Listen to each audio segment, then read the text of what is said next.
أعوذ بالله من الشيطان الرجيم بسم الله الرحمن الرحيم الحمد لله رب العالمين وصلى الله على سيدنا محمد وآله الطيبين الطاهرين واللعن الدائم على أعدائهم أجمعين إلى قيام يوم الدين. This is the first lesson in our course Introduction to Rijal Studies. Our course will concentrate on al-Rijal or Rijal studies, something that is crucial for all Hawza students to study and understand. And this is a science, this is a course mandatory for anyone that wants to reach ijtihad. In fact, there are three major sciences for ijtihad that each jurist has to master. Number one, ilm al-fiqh, jurisprudence. Number two, usul al-fiqh, legal theory. And number three, ilm al-Rijal, Rijal studies. What we will do in the first lecture today is, number one, point out what is Rijal studies. What is it? What is the definition of Rijal studies? And two, the significance of Rijal studies. Why do we need Rijal studies? Before I begin, I will be basing my lectures on Durusun fi Ilm al-Rijal, and this is a book of my own authorship. This is a book that I published recently. This was published in the month of Shawwal of 2018, so just 3 months ago it came out of the publisher's house. And this book is a summary of a 3-year course that I taught regarding Ilm al-Rijal here in the holy city of Karbala.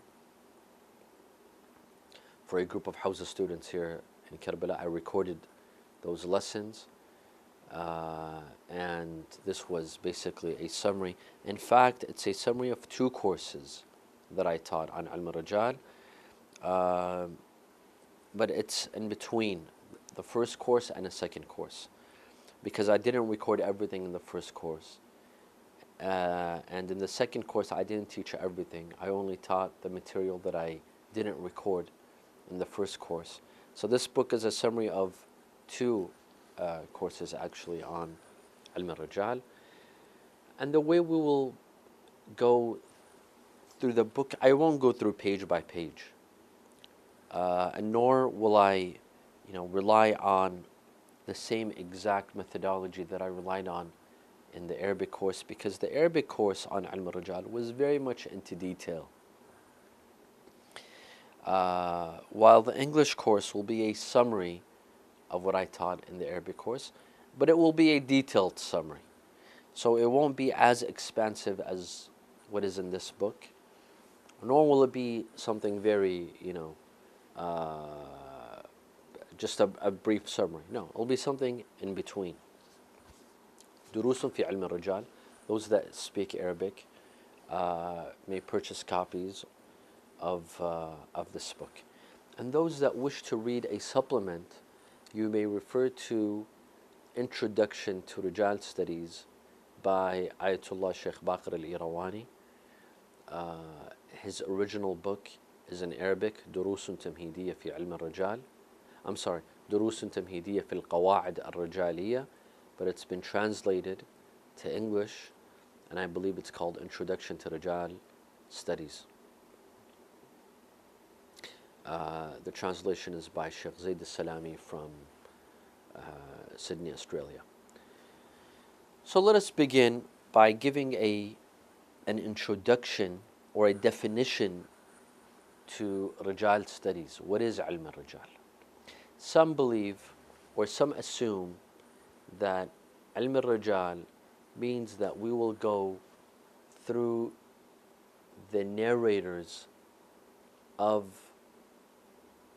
the companions of the Ahlul Bayt, those who narrated the narrations and the traditions, and we'll go through their biographies one by one. This is incorrect.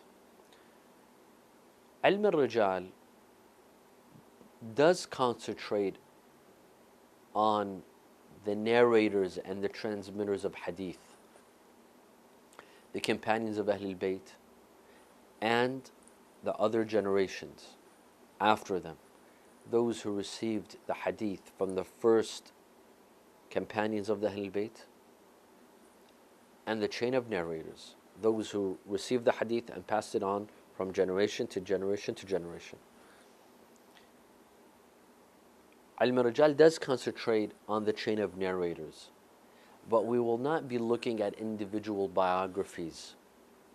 No.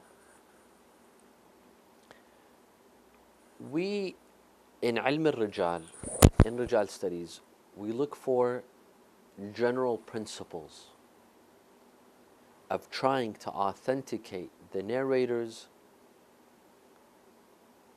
of hadith. Let me give you an example. Instead of going through each narrator and transmitter of hadith and studying his biography, we want to look for general principles, and from these principles, we'd like to authenticate as many narrators as possible, 100, 200. Those are the type of principles that we look for in Ilm al-Rijal. That's why it's a science, or it's a discipline of its own, because it has a set of principles. Otherwise, if we just wanted to study the biographies of narrators, that's not a science. That's not a discipline. There's many biographies, books of biographies, like for example, Mu'jam Rijal al-Hadith by Sayyid al-Khoi. You may refer to individual narrators and transmitters of hadith, and you could see, are they reliable or are they not reliable? Here we're looking for principles. That is why I reached the conclusion in the beginning, in the opening chapter, Ta'rif Ilm al-Rijal. So I mentioned various definitions for Ilm al-Rijal, but the best one that I chose was the following. علم الرجال هو علم يبحث فيه عن قواعد معرفة أحوال الرواة. It is the science that teaches us the principles of knowing a narrator and a transmitter of hadith. Is he reliable? Is he not reliable? First of all, we will look for their reliability. Are they reliable or not reliable? Are they credible? We will be searching for their credibility and reliability. Number two, who are they? Who is this narrator? Because a lot of the names are the same. So for example, we have Muhammad ibn Ismail. Muhammad ibn Ismail, there's at least 10 different Muhammad ibn Ismails, and they narrate from various imams. Some of them are reliable, some of them are not reliable. How can we distinguish who is Muhammad ibn Ismail? This is what Ilm al-Rijal teaches us. Also, from which generation was he? Was he from the generation that narrates from Imam al-Baqir, or was he from the generation that narrates from Imam al-Sadiq, and so on and so forth? This is what helps us in Ilm al-Rijal. This is what Ilm al-Rijal is all about. So there's three things that Ilm al-Rijal tries to discover. It gives us principles in knowing how to discover whether, first of all, who is the narrator? Number two, is he reliable or not reliable? Is he credible or not credible? Number three, from which generation is he? From which level did he belong to? Because this is important. There could be a Muhammad bin Ismail from the 3rd generation, and there could be a Muhammad bin Ismail from the 5th generation. And we have to distinguish between them so that we don't mix them up. Now, so this is the brief definition of Ilm al-Rijal. Ilm al-Rijal is the study, the science of the principles of knowing these three things about a transmitter and narrator. Who he is he reliable or not reliable, and from which generation is he? From which tabaqa, from which level is he? Now, why do we need to study Ilm al-Rijal? What's the objective behind Ilm al-Rijal? What's the necessity behind it? Because there are some that say any hadith found in the four main hadith books, meaning i.e. Al-Kafi by Shaykh al-Kulaini, من لا يحضره الفقيه by Shaykh al-Saduq, Al-Tahdhib and Al-Istibsar by Shaykh al-Tusi. These are the four main books of hadith that we have.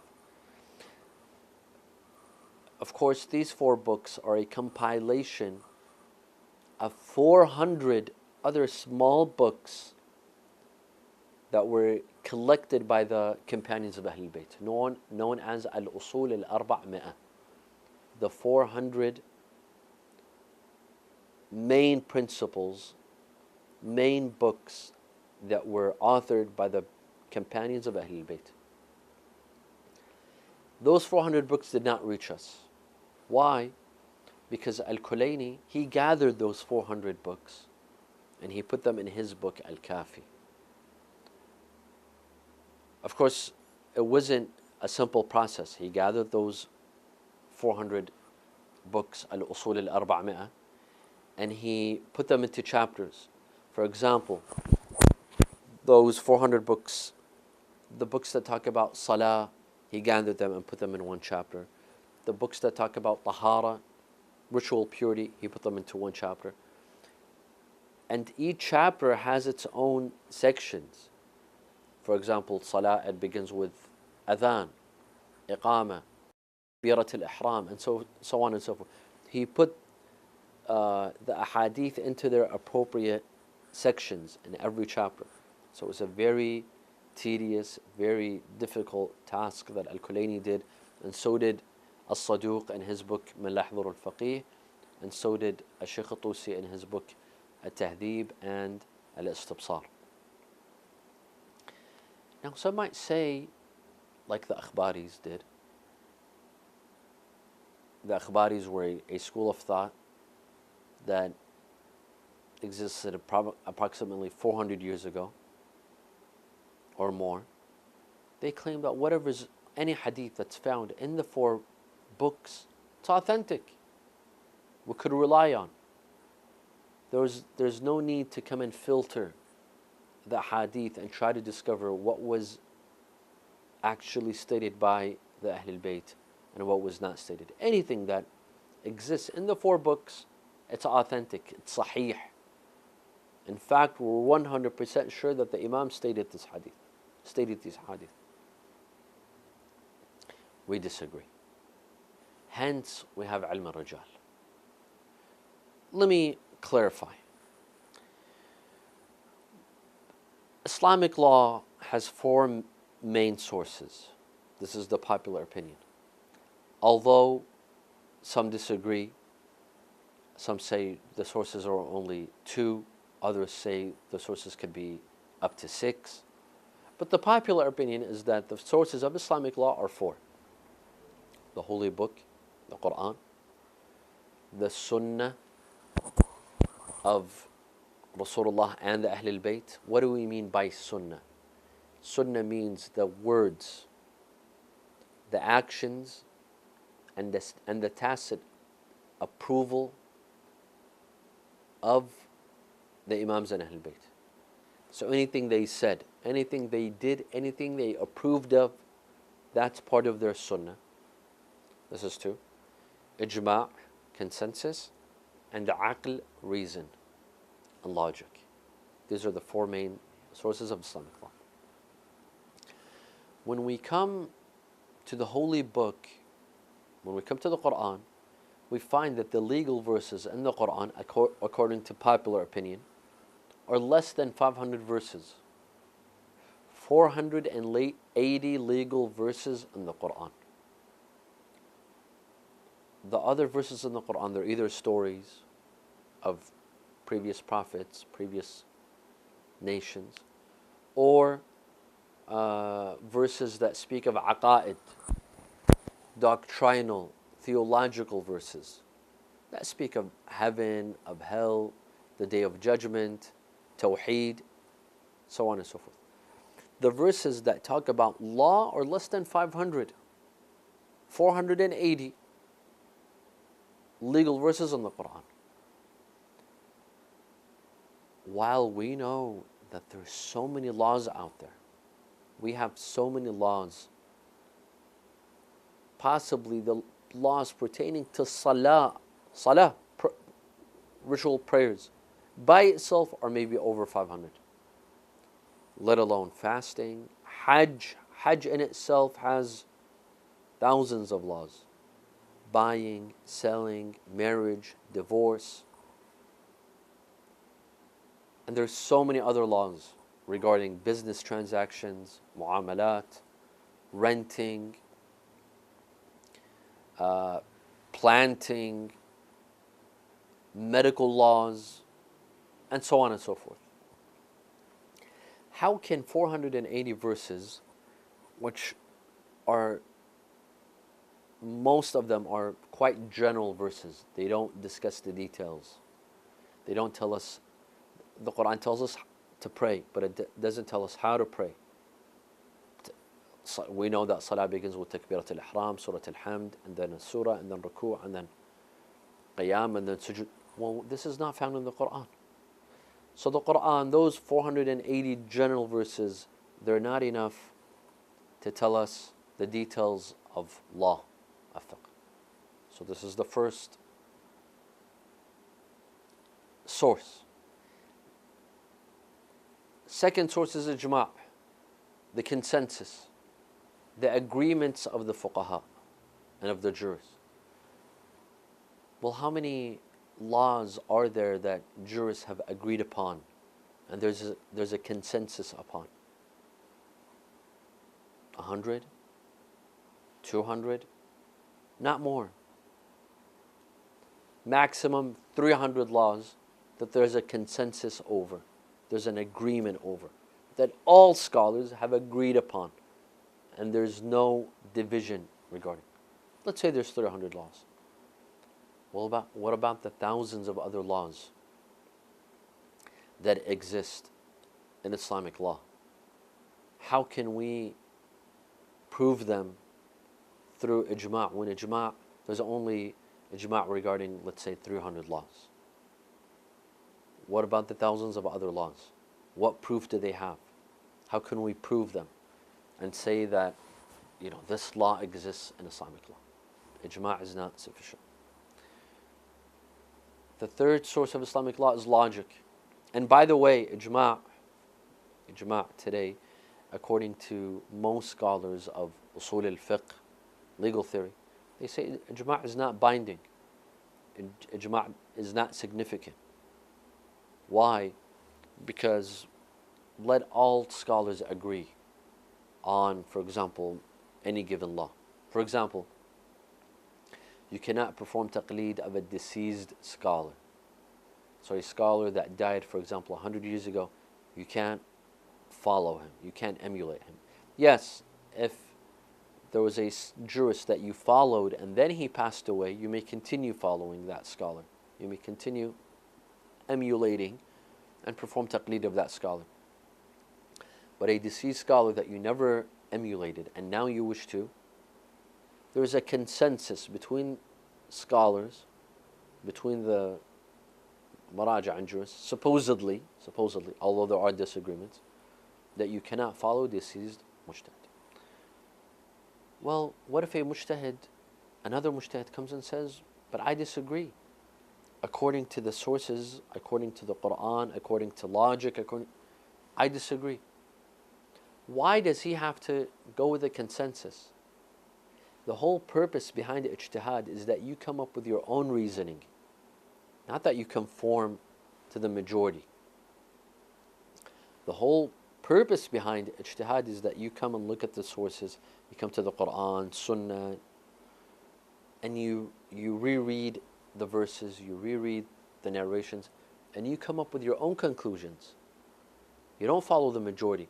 If ijtihad was all about, if our obligation was to follow the majority, then there's no need for ijtihad.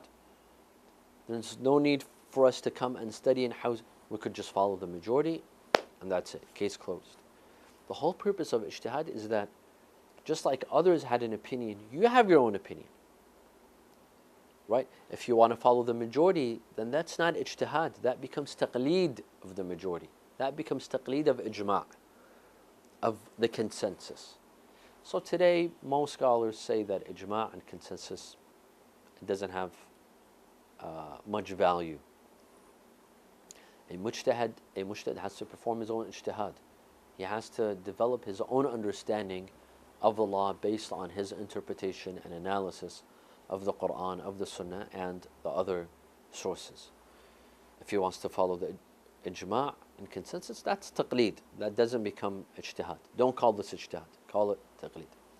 So this is regarding ijma'. The fourth source is reason, aql. How many laws can we take from reason and aql? According to scholars of usul al-fiqh, that reason can't really, although they say that reason is a source for Islamic law, theoretically, but practically speaking, scholars of usul fiqh, they say no, we can't rely on reason, because there's many laws that Allah Azza wa Jal has ordered us to do, or ordered us to refrain from, while our reason can't comprehend. Let me give you an example. There's a set law.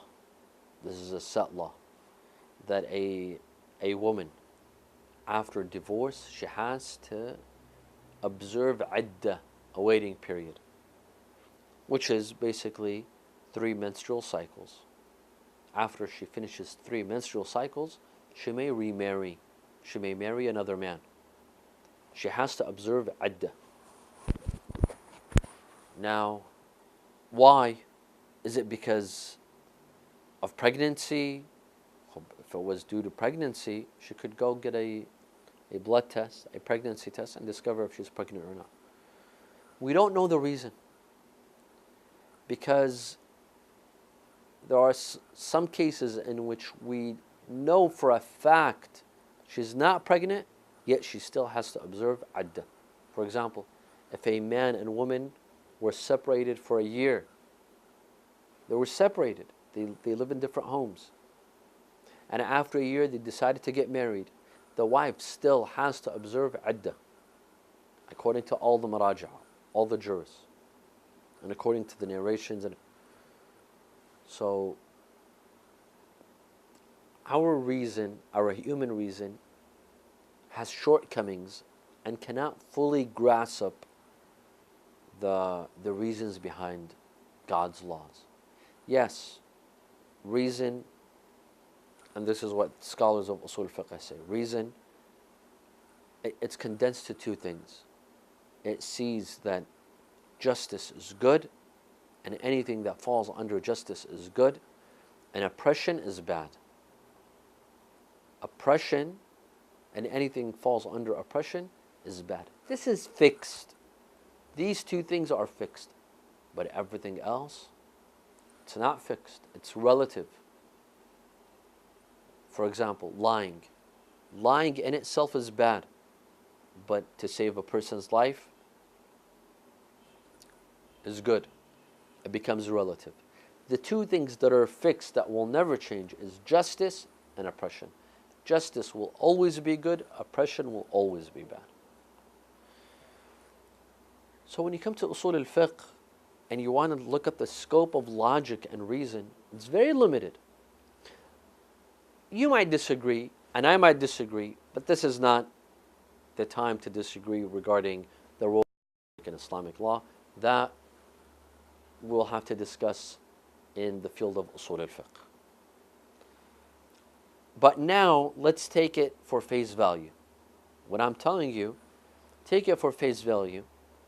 And if you had if you have an objection, then that we need to discuss in usul al-fiqh, the scope of the Quran, because there are that have contested this. For example, Sheikh Muhammad Mahdi Shamsuddin, he says that the legal verses in the Quran are not 500, they're 1,000. And we can incorporate the Quran in Islamic laws much more than what jurists have done.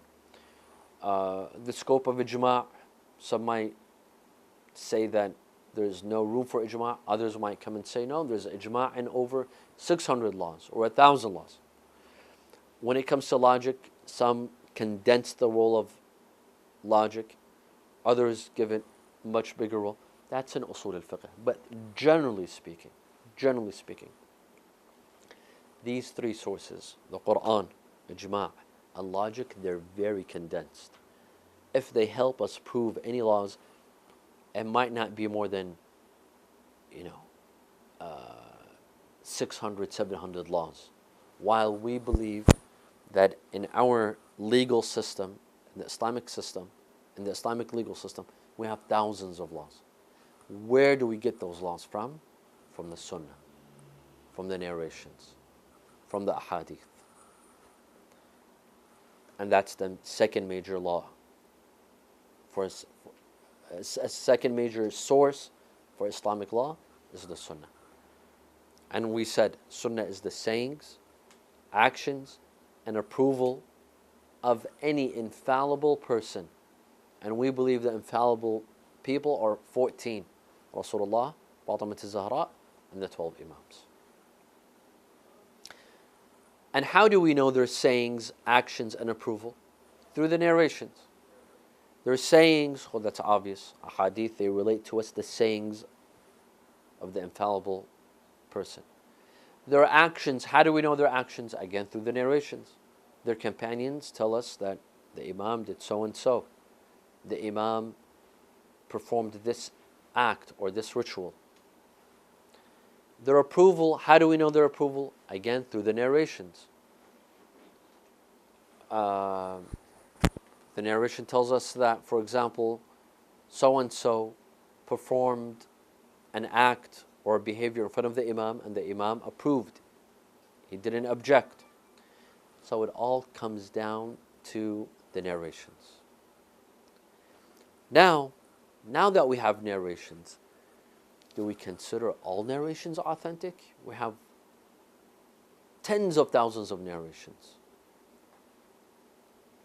Tens of thousands of narrations. Al-Kafi alone has 16,000 narrations. من لا يحضره الفقيه by Shaykh al-Saduq has 6,000 narrations. Al-Istibsar, I believe, has over 5,000 narrations. There's so many narrations. Is it possible that all of them are authentic? All of them were stated by the Imams? How can we tell?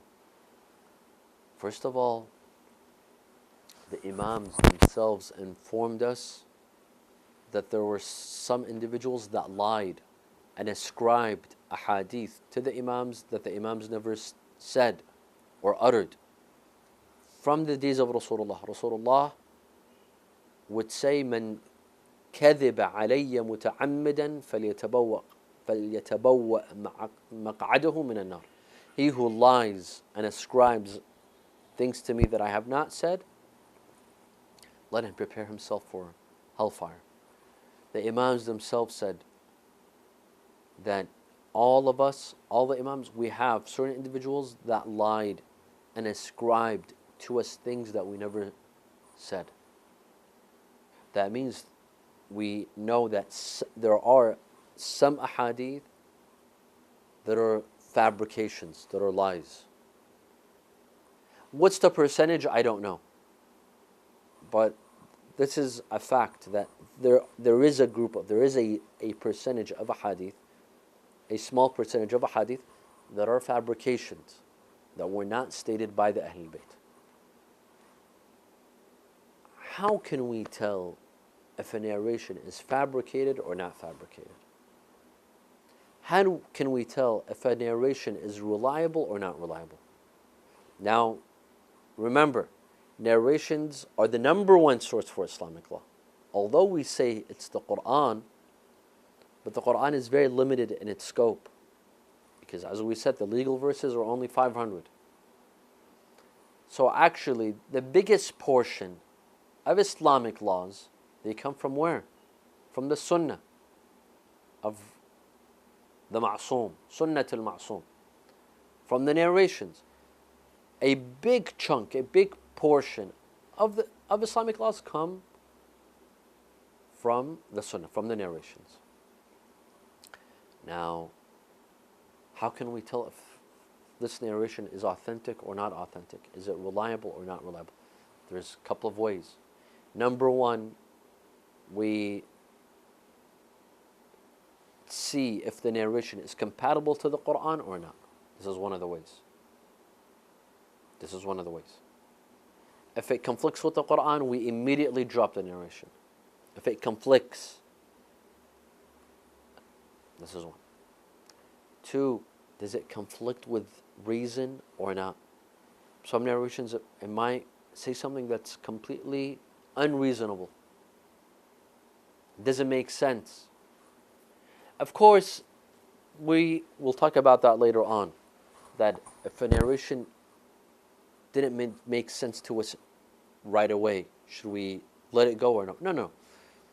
There's a lot of things that don't make sense at the time, but later on they make sense.